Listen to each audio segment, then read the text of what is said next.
The Nightmare Delivery Trip. Ryan, a hard-working pizza delivery driver, had been working night shifts for 2 years. His job usually involved driving, delivering, and collecting payments. Most nights went smoothly, but one fateful night changed everything. Near midnight, Ryan received the final delivery order of his shift. The address was on the outskirts of town, near the industrial area, a place he had never delivered to before. The streets were eerily deserted, with most streetlights flickering or completely off. The place always gave him a sense of isolation, but Ryan assumed it was just another late-night delivery. He saw a small, rundown house that didn't scream danger. Yet, something felt off about the place. At the end of the driveway stood a tall man wearing a gray coat and jeans. He didn't move. He just stood there, staring at Ryan's car with an unsettling smile. Ryan hesitated but regained his composure, grabbed the pizza, and approached the man. "Hey, here's your pizza," Ryan said, naming the price, but the man didn't rush to pay. Instead, the man slowly pulled out a handful of coins. He began counting them one by one, placing each coin into his other hand, as if performing some ritual. The air grew colder with each passing second. My fingers began to freeze around the pizza box. The man's grin widened as he said, "You drive too fast, Ryan." Ryan froze. How did he know his name? Panic surged through him. "What? Ryan stammered. I don't know you. I don't think we've met before." Then Ryan quickly backed away. He hurried back to his car, started the engine, and drove off. But when he glanced in the rearview mirror, he saw the man still standing there, holding the pizza and staring at him. But that wasn't the last time. A week later, near the end of his shift, Ryan's manager assigned him one final pizza delivery for the night, another strange order. The address was a house on the outskirts of town, near where he had gone before. The house he arrived at looked abandoned, with boarded-up windows and peeling paint. A note was taped to the door, "Deliver to the basement." A chill ran down Ryan's spine. Delivering to a basement was unusual. Reluctantly, needing to finish the job, he decided to follow the instructions. As he approached the basement door, he hesitated. A loud creak sounded as he opened it, revealing a narrow, chilly staircase leading down. Something felt off. "Hello?" Ryan called, his voice trembling, but there was no response. At the bottom, the basement stretched into darkness, with several doors lining the walls. One door was slightly ajar, with a faint light spilling out. The small room was dimly lit by a single lamp. In the center of the room was a figure of a man, entirely sculpted out of wax. It was almost perfectly life-sized, like a real person. At first, Ryan thought it was some kind of artwork. The figure slumped in a chair, its wax face eerie and lifelike, with deep eyes and a twisted, unsettling smile. The extraordinary detail made him shiver, wrinkles on the skin, hairs embedded perfectly in the wax. But there was something unsettling, a thin layer of moisture on the wax, making it seem as though it was sweating. Ryan placed the pizza box on the table, instinct urging him to leave. But something about the figure drew him closer. As he got closer, he noticed small cracks running along the wax skin. And then he saw it. Beneath one of the cracks was something red, a dark, congealed liquid. He didn't want to think it, but it might have been blood. Then, as he put his hand near the nose, he felt a faint breath. He leaned closer, and that's when he noticed the chest. It was faint, almost imperceptible, but the chest was rising and falling ever so slightly. Ryan turned to leave, but the door slammed shut behind him. Ryan spun around to see a man stepping out from the corner of the room, tall, gaunt. It was him, the man Ryan had met earlier. He wore a dark apron, stained with streaks of wax and blood. In his hand, he held a brush dripping with molten wax. Ryan held his breath as he realized what the man intended. Just as he thought, the figure in the chair wasn't a sculpture but a person, encased in wax, still alive. The man stepped closer, holding the brush like a weapon. You shouldn't have come here, but maybe you'll make a fine addition. Ryan dashed for the door, but the man was quicker, grabbing his arm. His grip was cold and sticky, and Ryan could feel the wax coating his skin. Help me. Ryan turned to see the wax man's lips moving, his eyes darting desperately. It was the first sign of life he had shown. Ryan broke free from the man's grip, grabbed the desk lamp, and smashed it into the man's face. The bulb shattered, plunging the room into darkness. Ryan scrambled for the door, fumbling for the handle. Behind him, the man screamed in pain, and the buzzing in the air turned into a high-pitched shriek. Ryan bolted into the hallway, slamming the door behind him. When he finally made it home, he scrubbed at his skin, desperate to remove the faint traces of wax clinging to his arms. But no matter how hard he scrubbed, he couldn't shake the feeling it was still there. Ryan quit his job the next day and reported the incident to the police. He tried to forget what he had seen, but every night he was haunted by the image of the wax man's eyes. Dark intentions at Dunkin' Donut. The fluorescent lights flicker above me as I sit on the edge of a narrow bed. The cold walls, the air thick with dust and time. It's been 2 years, but I remember it all as if it happened yesterday. The Dunkin' Donuts shop, the rain, and Jerry. That's where it all began. I worked the night shift at the Dunkin' Donuts in a quiet suburban town. It was a small place, nestled between an old laundromat and a thrift store. I saved what I could, putting money aside each night. It wasn't glamorous, but it was a job, and it kept me going. My sister usually stopped by, but tonight she wasn't there to see me. She was sitting by the window with a guy, her eyes red from crying. I couldn't hear what they were saying, but it was obvious they were arguing. She looked so distressed. He wore an old, worn coat, lingering at the door, watching the place. Tonight, he hesitated at the door, lingering longer than usual. I tried to keep my distance. There was something about him that made my skin crawl. I snapped out of my thoughts when the door creaked open, and Jerry walked in. He was a regular, but always so strange. His habit of coming in at exactly 10 p.m. never failed. He shuffled to the counter, but his gaze shifted to my sister, now sitting alone, staring out the window. Jerry leaned in, asking me about her, asking if he could get her number. I clenched my jaw, trying to smile politely, but the sharpness in my voice slipped out. "Leave her alone, Jerry. Just order and go." He chuckled and said, all right, I'll have the usual."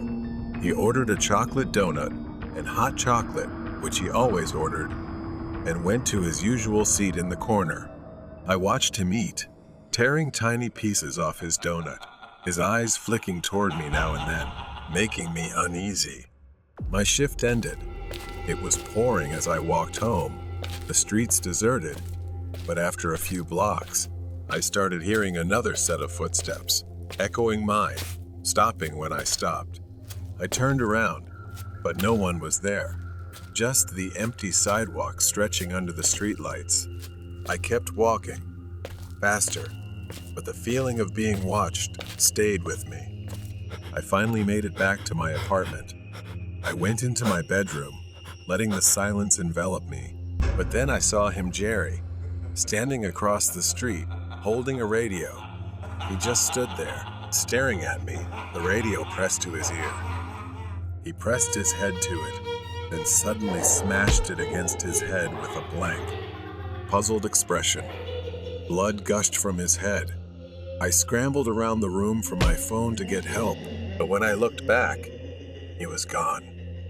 I sat on my bed, staring out the window into the rainy night.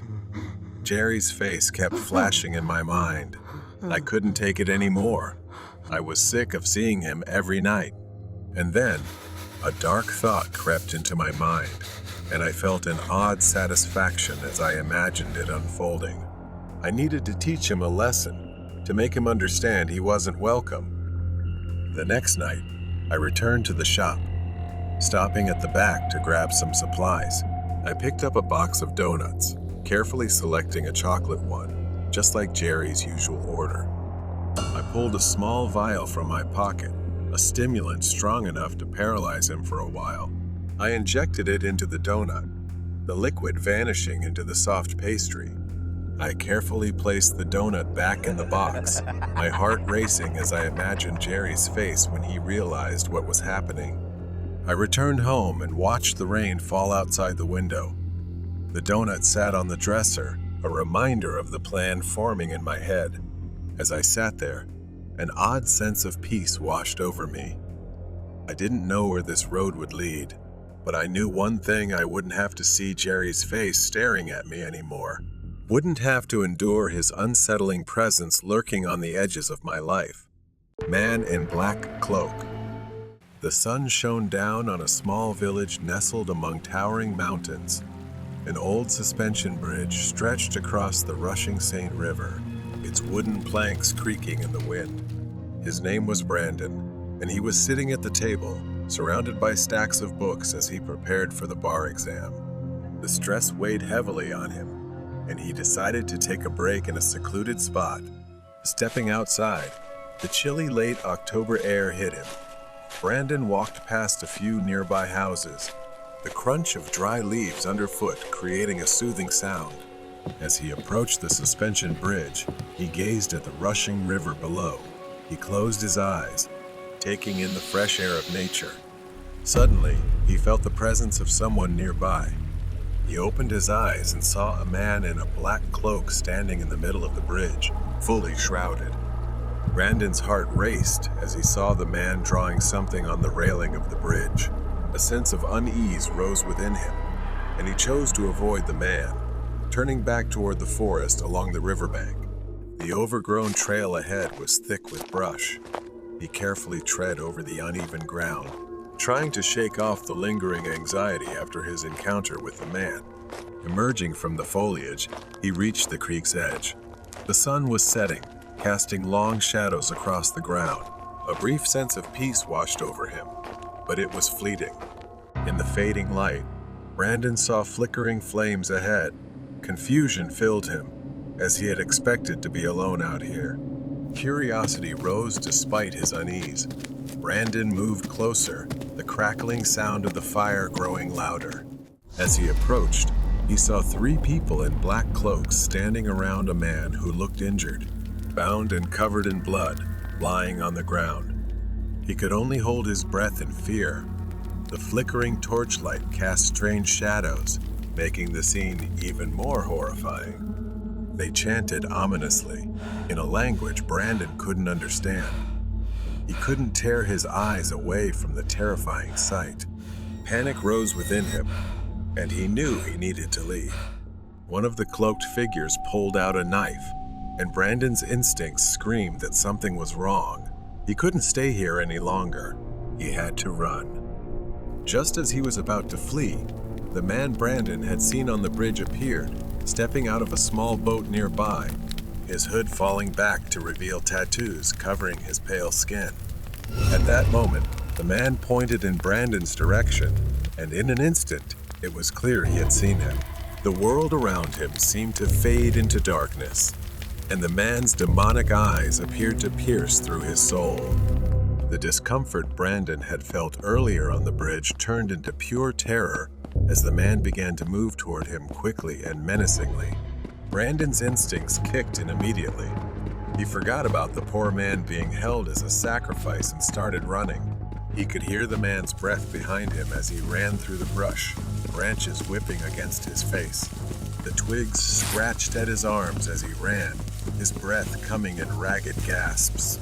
Brandon was losing strength, and the distance to safety seemed endless. He finally emerged from the forest and onto the trail. The man and his cloak were still behind him, so he turned left toward the bridge. As there were no houses nearby and no one to call for help, The weight of exhaustion hit him, but there was no time to rest. He turned around and saw the man approaching, his face like a mask of rage. When he reached the middle of the suspension bridge, he stood there in disbelief and filled with fear. He looked at the wooden railing and read the mark that the cloaked man had written less than half an hour ago. It was barely legible, as it had been etched with a blade, but he was certain it read, Brandon McCain, August 7th, 1993, to October 20th, 2021. It was his name, along with his birth date. He realized that perhaps today would be a milestone in his life. And when he noticed the man approaching, holding a dagger, that could be the day he was about to die. The man swung the blade at him, and Brandon only had a few minutes to act. Brandon forgot all the legends, the depth, and the freezing temperatures, the river that could be a monster pulling him under. He didn't care. He lifted his right leg onto the railing, and as the man moved, Brandon dodged the blade that nearly pierced him. As the icy water splashed around him, his blood circulation became erratic. He only had enough time to look up and see the man on the bridge, still watching. But the freezing water dragged him down, and his body began to tremble as unbearable pain engulfed him. Brandon was nearly lost to disorientation, sinking slowly before closing his eyes, perhaps never to open them again. Mysterious man on the cruise ship. Our large family gathered for dinner, celebrating my grandparents' 50th wedding anniversary. The ship was filled with laughter and chatter as we enjoyed dinner on the last night of our cruise. This was my first time on a cruise. My sister, cousins, and I were incredibly excited, running around the ship. After dinner, the adults stayed behind to play and chat, while the kids headed up to the deck to enjoy the quiet night, eager to experience one last bit of adventure before bed. The night was perfect. The sky was covered in a blanket of stars, clearer and more than anywhere I had ever seen before. The ship glided gently through the dark waters as we lounged on the deck, sharing scary stories, but that peace was quickly shattered. Around 11:30 p.m., we decided to head to the game room, and I noticed him a solitary figure sitting near the railing. He was tall and thin, with unkempt hair sticking out from under a winter hat, despite the warm night air. His long coat seemed out of place, and his head tilted slightly, as if he were either sleeping or staring out to sea. I was the last to pass by him, and as I walked by, I couldn't help but glance back over my shoulder to watch him. He remained still, but then I heard his voice.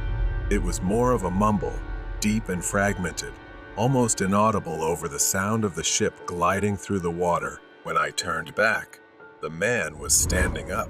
He took a step towards me, his face now only partially illuminated by the dim lights on the deck, gaunt, with deep-set eyes in the darkness. In his outstretched hand, he held something and asked if I wanted to buy it. I looked down at what he was holding, a small, crude voodoo doll, with button eyes sewn on and limbs twisted unnaturally. I gasped, and without thinking further, I declined and left for the bright, noisy game room, a stark contrast to the eerie silence above. Suddenly, the door leading into the game room creaked open. I felt a chilling sea breeze brush against my skin. I turned back and saw him there. The tall man from the deck had followed me inside. He stood in the doorway, staring at me. I didn't wait for him to approach and urged my sister and cousins to leave the area. We hurried out of the game room, making our way towards the lounge where the adults were chatting and playing. Once inside, my parents kissed us goodnight, and we began to head back to our room to prepare for bed. The room was small but cozy. I lay on the bed, the soothing sound of the engine lulling us into a sense of safety. I tried to forget the man's face, the way he stared at me, the strange voodoo doll he tried to sell. The gentle rocking of the ship quickly put us to sleep, but it didn't last long.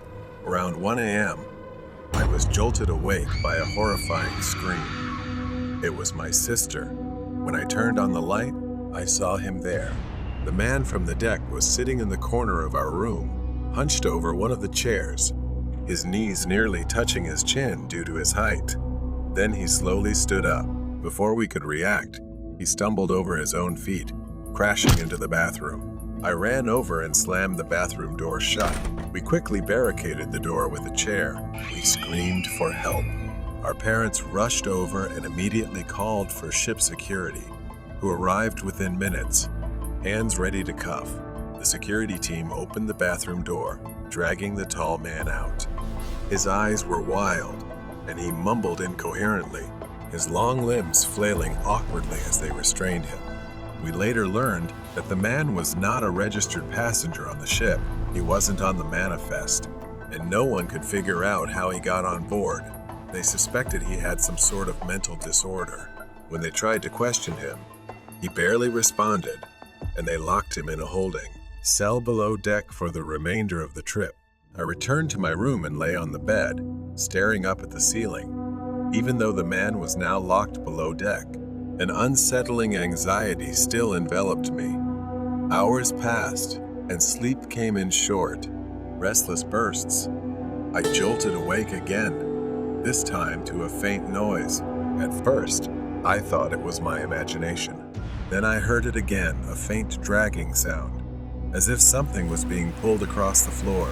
I held my breath, straining to listen. The sound stopped, replaced by a slow creaking. My heart raced. It was coming from the bathroom. I sat up, my hands gripping the edge of the bed. The bathroom door was ajar, and I stared at it, but there was nothing, just the open door and a chilling silence. I gathered my courage and swung my legs off the bed. I slowly walked toward the bathroom. As I reached the door, my hand trembled. I pushed it open. The bathroom was empty, but on the floor, just inside the doorway, was a voodoo doll. I gasped, stumbling back. The doll was still there, its stitched eyes seeming to glare at me from the floor. I bent down, hesitating before picking it up. The doll was made of coarse, dirty fabric, its stitching uneven, and it felt heavier than it should, as if it carried something dark. Suddenly, I heard a whisper, just like before when the man had given it to me on the deck, as if the doll itself were alive, trying to say something to me. I dropped the doll, my hand trembling. The temperature in the room dropped sharply, and a cold gust of wind swept through, even though no windows were open. My breath quickened as I stared, frozen in place. The doll began to move. It slowly slid across the floor, getting closer to my bed.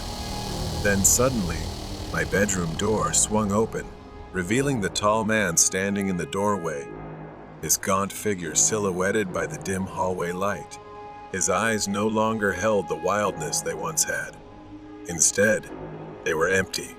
Suddenly, the lights flickered as if responding to an unseen force. The man took a step closer, his movements jerky and unnatural, like a puppet controlled by invisible strings. In a panic, I pushed the man with all my strength, and to my surprise, he fell to the ground like a puppet with its strings cut. But even as he lay there, motionless, the doll continued to move. Without hesitation, I grabbed the doll and ran to the window. My hands trembled as I tried to open it, but eventually, I managed to. The cold night air rushed in, and with all my strength, I threw the doll into the sea. The doll vanished into the dark waters below, swallowed by the depths of the ocean. For a moment, everything was silent. The whispers ceased, the lights flickered once more, and then everything fell still. The man on the floor suddenly vanished, his form seemingly dissolving into the air in an inexplicable manner. We stood there, stunned, unsure of what had just happened. I fell to the floor, trembling. Perhaps it was all over. The nightmare was finally over. The next morning, we packed up our things and left the room without looking back. When I reached the desk, the crew staff looked puzzled as we recounted our encounter with the man, who had been found dead right there for no apparent reason. It had happened suddenly. I sensed that he and that doll had some connection that I couldn't comprehend. As I stepped off the ship, I couldn't shake the feeling that the man, whatever he was, and the doll carried something dark, and that we were the targets. I could still feel its chilling touch on my skin, and deep down, I knew we had escaped something far worse than we could comprehend. Stranger in the dark. My family was excited about the trip to my aunt's house. I had always looked forward to spending time with my cousin Luca, my closest companion. We arrived at my aunt's house, surrounded by towering trees. Luca rushed outside, her face lighting up when she saw us. After a while, we headed to the nearby store, eager to grab snacks for movie night. We excitedly filled our hands with treats. As we were about to walk home, a man called out to us. I turned around to see a well-dressed man holding a bag of chips. He smiled warmly, and instinctively, I moved closer. The man handed me the bag of chips, and his friendly demeanor put me at ease. I thanked him and walked away without giving it much thought. Night fell, and the atmosphere in the house changed. We gathered in the living room, surrounded by snacks, as we prepared to watch a movie. Suddenly, a faint sound echoed through the house, sending a shiver down my spine. I exchanged a worried glance with Luca, asking if she had locked the door. She hesitated, unsure, and decided to check. The weight felt unbearable as I stood there. My anxiety grew, and I got up to see why she was taking so long. As I stepped into the hallway, my heart stopped. Luca was lying unconscious on the floor, and a masked man was standing next to her. My breath caught in my throat as panic surged through me. I staggered back, feeling paralyzed with fear. The man noticed me and rushed forward. I turned and ran toward the kitchen, slamming the door shut behind me, locking it just as I heard him pounding on it. I glanced back at the door, the man's pounding echoing in my ears. I couldn't leave Luca behind, even though fear gripped me. Summoning all my courage, I grabbed a plate from the kitchen rack. When the noise outside stopped, I slowly opened the door for a peek. Suddenly, the door burst open, knocking me back. I managed to swing the plate toward him in desperation. It shattered on his head, fragments flying everywhere. Blood streamed from the wound as he staggered back, dazed. I rushed into the kitchen, my hands trembling as I grabbed my phone. I tried to dial for help, but I couldn't press the buttons. I was too shaken, not knowing what to do. I ran to check on Luca. I splashed water on her face, and after a moment she woke up. Confusion replacing her unconscious state. Relief washed over me, but I knew we weren't safe yet. When I heard the man stirring, a cold wave of fear swept over me. I couldn't let him find us. I whispered to Luca that we needed to hide. We crept into the kitchen and hid behind the counter. The door creaked open, and I held my breath. I peeked out and saw him searching for us, his eyes scanning the room with a predator's hunger. Fear suffocated me as I gripped Luca's hand tightly. I heard him coming closer, his footsteps making my stomach churn.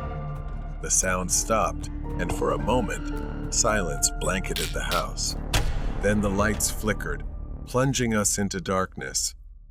Suddenly, I shuddered as a cold hand gripped my shoulder.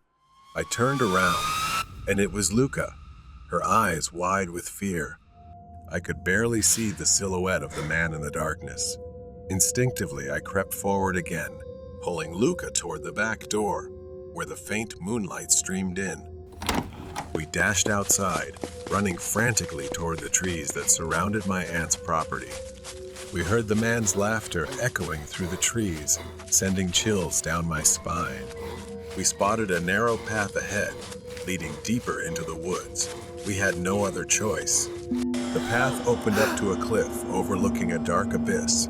Panic surged inside me.